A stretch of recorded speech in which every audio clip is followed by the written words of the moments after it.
For more on this, I'm joined by France 24's expert on jihadi movements, Wassim Nasser. Wassim, good to see you. Now, it seems we're at a turning point in Raqqa. What's the situation right now?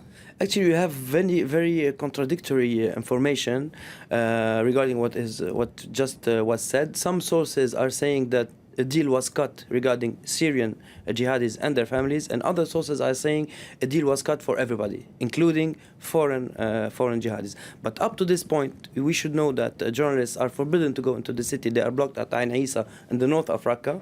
We don't have images yet of what is said, that Syrian jihadis are being escorted out of the town. I had the number of 275 jihadis yesterday, which is not confirmed. We should insist on this. But we know that in the last 48 hours, many jihadis surrendered.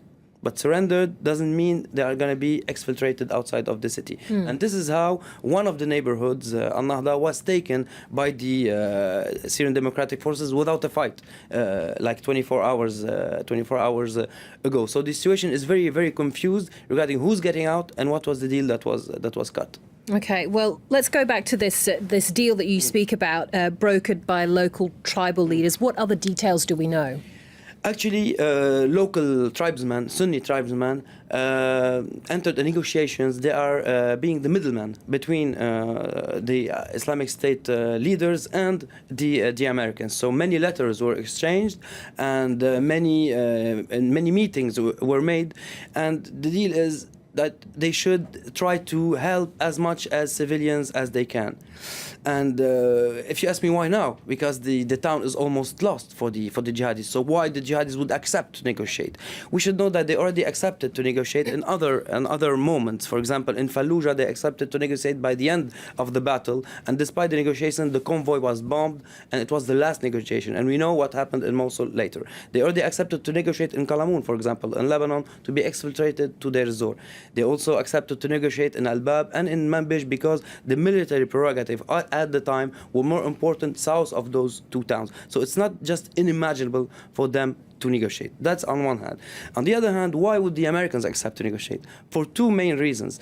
Because by accepting the mediation of the local tribesmen, they will gain the local population.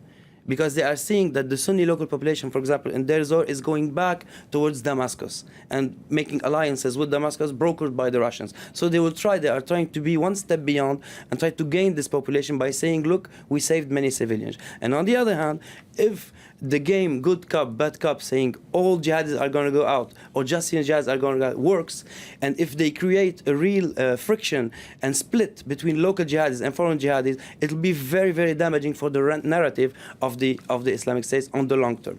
Okay. Wassim, thank you so much for that detailed analysis. Wassim Nasser, France 24's expert on jihadi movements there.